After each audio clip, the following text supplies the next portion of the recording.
Bueno, vamos a continuar con esta revisión de formulación de antibióticos. Y la idea hoy es revisar otro casito.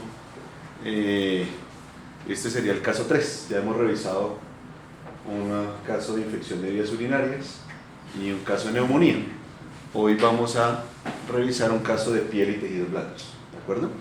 Entonces, esta es una paciente de 50 años, 85 kilos, diabética en tratamiento con euricemiantes orales, y miren la hemoglobina glicosilada en 5.9, vemos que está controlada yéndose un poquito hacia la hipoglicemia en algunos momentos. Sin otros antecedentes, con 2 días de fiebre, eritema, y revisemos la siguiente lesión que aparece acá, ¿cierto? Entonces es una lesión que aparece en su miembro inferior izquierdo, que progresa, y ya vamos a ver dentro del examen físico que tiene esta paciente. Entonces es una paciente febril, 38.3, taquicárdica, pulsoximetría en 94, sin evidencia de lesión de vesículas o pus, pero con linfadenopatía en región inguinal izquierda.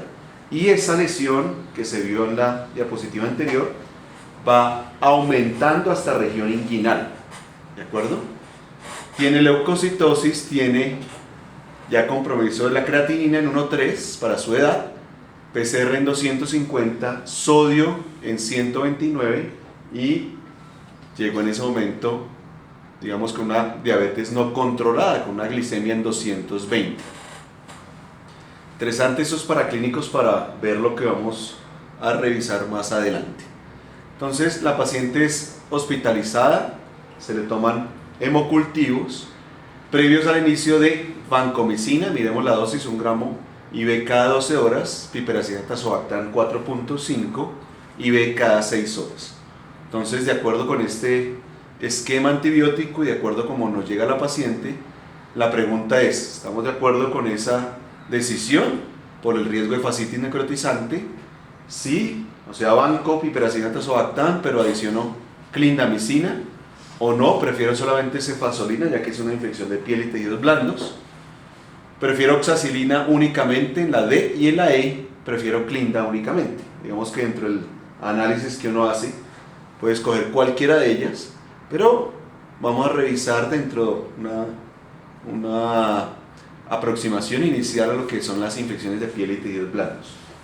Esta es la propuesta de nuestro manual de uso de antibióticos de nuestra institución, donde aparece aquí celulitis, incluyendo pie diabético sin úlcera, PEDIS pensando en pseudomonas aeruginosa, piomiositis o infecciones severas de piel y tejidos blandos. Importante mirar cómo en celulitis en nuestra institución podemos utilizar oxacilina, ¿cierto? O podemos utilizar clindamicina. Miremos las dosis de oxacilina en 12 gramos o de clindamicina 600 miligramos IV cada 6. O ciprofloxacina clinda en los casos de pie diabético, o cuando ya pensamos en un paciente que tenga gérmenes multiresistentes, ertapen en 1 gramo día. Miremos esta recomendación que aparece allí, considerar entonces vancomicina si pensamos en estafilometrino resistente adquirido en el hospital, o trimetoprim sulfa 160-800 IV cada 12 horas, claro, dependiendo también el compromiso que tenga este paciente. En piomiositis, oxacilina o la misma penicilina, miremos las dosis de penicilina, 20 millones de unidades en infusión continua, de drenaje y debridamiento, y añada clindamicina si este paciente está severamente enfermo. Y en infecciones ya severas de piel y tejidos blandos, incluyendo fascitis necrotizante, piperacina tazobactam en infusión continua más clindamicina 600 miligramos IV cada 6. Considera añadir vancomicina si la paciente o el paciente está en unidad de cuidado intensivo. Digamos que esos son los antibióticos en general que se recomiendan dependiendo el tipo de infección. Esta es la revisión de la Universidad de Stanford frente a infecciones de piel y tejidos blandos y el uso adecuado de antibióticos, donde, de acuerdo con las guías ITSA, clasificamos las infecciones de piel y tejidos blandos en leve, moderada y severa, ¿cierto? Leve, sin signos de respuesta inflamatoria sistémica, y el tratamiento casi siempre es, si es purulento, drenar, Si no es purulento, tratamiento antibiótico oral, ¿cierto? Y aquí clave es revisar si el paciente evoluciona o no a signos de respuesta inflamatoria sistémica. Cuando esto lo tiene, entonces ya se clasifica en moderada, y aquí tenemos nuevamente si es purulenta, es necesario drenaje más antibiótico, y si no es purulenta, ¿cierto? Requiere antibiótico por tratamiento por vía IV, y siempre pensar en estreptococo y estafilo meticilino sensible. Habitualmente también estafilo meticilino resistente. Cuando ya son severas, recordemos que casi siempre las severas, ya el paciente tiene un compromiso multisistémico por un lado, y por el otro requiere tratamiento antibiótico amplio espectro. En este caso, ¿cierto? Casi siempre aquí en este caso severas ya no se clasifican en purulenta, no purulenta, sino que casi siempre son no purulentas. Y estamos hablando aquí de la gangrena de Fournier, de la fascitis necrotizante, etcétera, etcétera. Tratamiento de la moderada trimestoprim sulfa o clinda o oxacilina, y ya las severas, como hemos visto anteriormente, ya es un tratamiento de más amplio espectro, donde incluimos gram negativos, gram positivos como antibiótico. Entonces recordemos esto, muy sencillo: erisipela, pensar siempre en Streptococcus pyogenes, penicilina o clinda es la opción, en celulitis Staphylococcus aureus, puede ser metilino sensible o resistente. El sensible es el 85% de los casos de nuestra institución. Cada institución debe verificar cuánto tiene estafilo metilino sensible. En estos casos son oxacilina, clinda o trimestoprim sulfa. O en caso de absceso, siempre pensar en anaerobios, clindamicina. En caso de sepsis, pues entre clinda, oxa o trimestoprim, recordemos que la oxa sería ideal por su espectro y específicamente por ser bactericida. Cefazolina es una opción, pero la utilizamos en fracturas y profilaxis periquirúrgica en nuestra institución, pero es una opción a la oxacilina.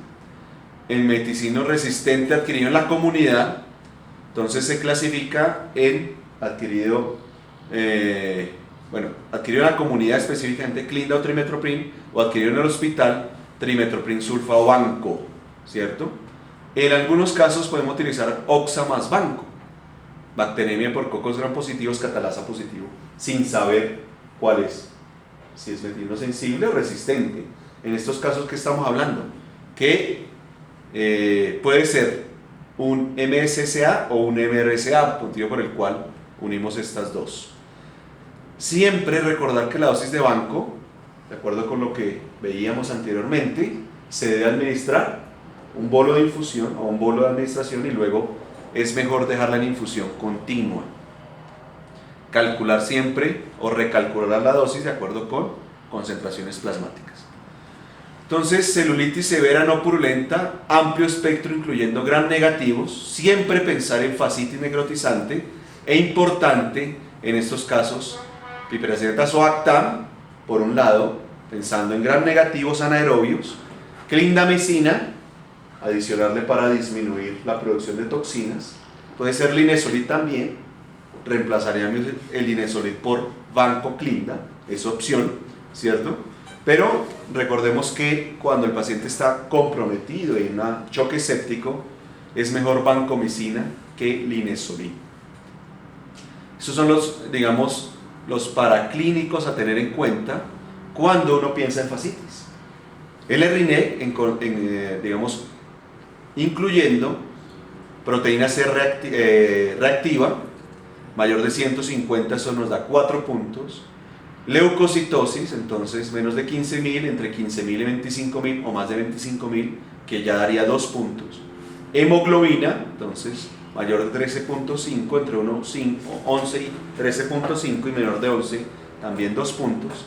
Sodio, mayor de 135, que no da puntaje, y menor de 135, que da 2. Creatinina, entre menor de 1.5, mayor de 1.5, que da 2. Y glucosa, menor de 180 o mayor de 180, queda 1. Entonces aquí está la probabilidad para que ese paciente tenga fascitis necrotizante. Entonces, menor de 5, bajo, entre 6 y 7, intermedio, con un 50-75% de probabilidad, y mayor de 8, alto, ¿cierto? Con más de 75. Nuestra paciente tenía leucocitosis por un lado, sodio bajo, creatinina, aunque no se había elevado tanto, pero sí una PCR elevada, lo que le daba una probabilidad alta, motivo por el cual la opción es piperacilina clinda. Ahora, el inicio de vancomicina, pues depende de donde uno esté trabajando, pensando en estafilometino resistente o no. Para nosotros un 15% es alto, motivo por el cual se adiciona banco. Dosis de carga en 20 miligramos por kilo, y llevar a unas concentraciones plasmáticas de 20 microgramos por mililitro. Entonces, de acuerdo con eso, pues sí, esa era la terapia antimicrobiana, pero se adicionaría clindamicina.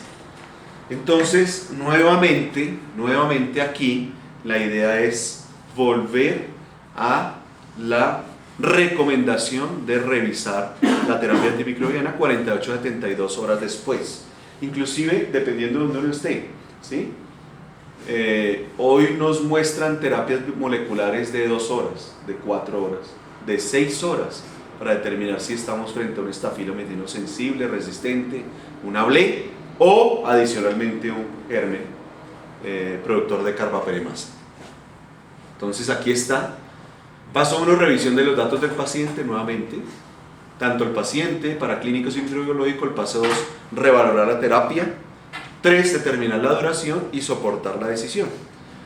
Entonces, cuando se revisa la paciente, se encuentra ya febril. Recordemos que viene con piptazo banco, frecuencia cardíaca en 85, o sea, defervece por un lado, disminuye su frecuencia cardíaca, se demarca la lesión, la cual no ha avanzado, no flictenas, ni pus, tolera la vía oral, leucocitos en descenso, vancomicina en 16 microgramos por mililitro. Entonces, a ese nivel probablemente tendremos un poquito, recordemos que es a la tercera dosis que se debe medir la vancomicina, creatinina en 0.9 y hemocultivos positivos con el siguiente antibiograma. Entonces es un Staphylococcus aureus. La pregunta es cómo leer adecuadamente un antibiograma frente a Staphylococcus aureus. ¿De acuerdo? Entonces, frente a este resultado, tenemos lo siguiente. ¿Cuál sería el siguiente paso de acuerdo con ese antibiograma? Entonces, suspender piptazo y solo dejar banco, suspender piptazo y banco iniciar clinda, suspender piptazo, banco iniciar trimetoprim, solicitar un DITES, o suspender piptazo, banco iniciar ciprofloxacin. Entonces, frente a Staphylo aureus, lo primero es ver oxacefoxitin. Si es sensible o negativo, pues es un estafilometino sensible. Si es resistente o positivo, un estafilometino resistente. Cuando ya me enfrento a un estafilometino resistente, entonces reviso estos 3 antibióticos. Alguna literatura inclusive incluye la ciprofloxacina. Entonces está clindamicina, está eritromicina y trimetoprim. ¿De acuerdo? Hay 2 posibilidades esencialmente, sensibles todos.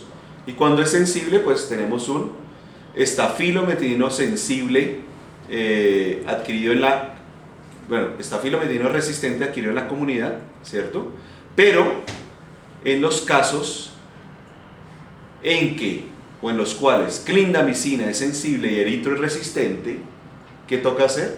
Un DITES con KIFIN, con el fin de comprobar si esta clindamicina verdaderamente es sensible o no, de acuerdo con los mecanismos de resistencia similares a eritro.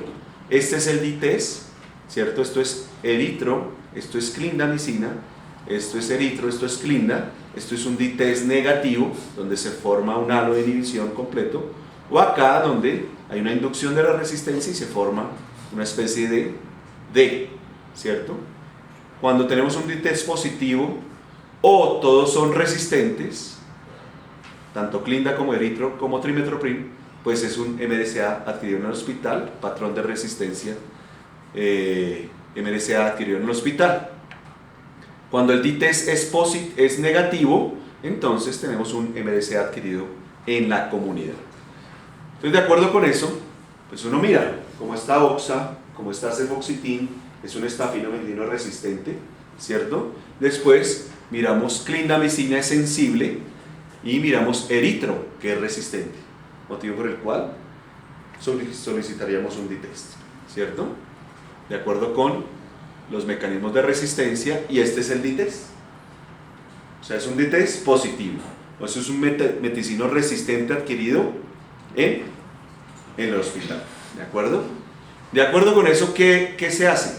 Entonces, este es el tipo de resistencia tanto a macrólidos lincosamidas, ¿cierto? D-test positivo, un fenotipo inducible. Después miramos vancomicina. ¿Cómo está la vancomicina? Sensible en 2, ¿cierto? De acuerdo con este reporte. Pero en realidad, ¿cómo se debe leer la vancomicina? Y la pregunta es, ¿tiene una bacteremia por estafilo metino resistente adquirido en el hospital, infección de piel y tejidos blandos, ¿cierto? Y la pregunta es, si dejamos solamente vancomicina o no, frente a este espectro. Frente a vancomicina, recordemos la MIC, a utilizar algunas referencias, mencionan MIC por debajo de 1 inclusive, a otras 1.5, cuando es menor de 1.5, usar vancomicina. Cuando está la MIC mayor de 2, o 2 o más de 2, pues miramos trimetoprim, ¿cierto? Si es sensible se puede utilizar trimetoprim. Si es resistente, ¿cierto? ¿Qué hay que hacer? Utilizar linezolid, tigeciclina, daptomicina o ceftarolina. Aquí estamos hablando de gérmenes heteroresistentes, en donde hay uno de ellos probablemente que puede inducirle resistencia al resto. La MIC habitualmente para vancomicina resistente es mayor de 8. Con MIC de 2 ya la consideramos heteroresistente, motivo por el cual deberíamos utilizar linezolid, tigeciclina o daptomicina o ceftarolina. Entonces, de acuerdo con eso, ¿qué deberíamos hacer en este paciente? Continuar piptazo, ¿cierto? ¿Por qué? Porque es una infección polimicrobiana, suspender vancomicina, y había opciones entre dapto, linezolid, ceftarolina. En general, como es una paciente con bacteremia, lo ideal es utilizar daptomicina. Claro, se podría utilizar también linezolid, es otra opción, ¿cierto? Hay reportes inclusive de bacteremias tratadas con linezolid, pero digamos que en este caso, frente al compromiso de la paciente, se escogió daptomicina, infección de piel y tejidos blandos, bacteremia por estafilo heteroresistente a vancomicina. ¿Cuál debería ser la duración de la terapia de acuerdo con este caso? Caso de un estafilo en bacteremia con infección de piel y tejidos blandos. A la larga, se toman hemocultivos a los 4 días de control, dependiendo cómo vayan esos hemocultivos, se mira si es una bacteremia persistente o no, y si no, habitualmente se utilizan 14 días, obviamente descartando endocarditis bacteriana. Hasta un 30% de estos pacientes pueden generar bacteremias, luego genera endocarditis por estafilo meticino resistente, como es este caso. Entonces, siempre utilizar antibióticos bactericidas es lo ideal, de bajo volumen de distribución y tiempo de vida media corta. Esto en bacteremias. Debe realizarse ecocardiograma transesofágico, es lo ideal. Debe realizarse hemocultivos al cuarto día de tratamiento. El eritema puede demorar en desaparecer, no es el parámetro para el tiempo de tratamiento. Y en el caso de utilizar daptomicina, recordemos utilizar o revisar CK a las 48 horas después del tratamiento. Sobre todo que daptomicina, dependiendo obviamente la condición del paciente, si es un paciente en estado crítico podemos llevar a dosis de 10 miligramos por kilo, pero si es un paciente ya estable podríamos utilizar entre 4 y 6 miligramos por kilo. Descartar portador asintomático y no es recomendable hacer cambios a antibióticos orales, es decir, que el paciente las 96 horas va mejor, pero en el caso de una bacteremia no justifica darle tratamiento oral, necesita su tratamiento intravenoso. Soportar su decisión, paciente que ingresa con celulitis severa no purulenta, antecedente de diabetes y ante sospecha de fascitis se decide iniciar piperacina tazobactam más banco con reporte de hemocultivos MRSA heteroresistente a banco, por lo cual se decide suspender la banco, dejar daptomicina 14 días con seguimiento de seca. Algo importante también de la daptomicina es su espectro frente a bacterias que generen biofilm. Estamos hablando, por ejemplo, de dispositivos o prótesis donde la daptomicina tiene un lugar específico de acuerdo con revisiones de años anteriores. Seguimiento con CK, nunca olvidar, por la posibilidad de rhabdomiólisis.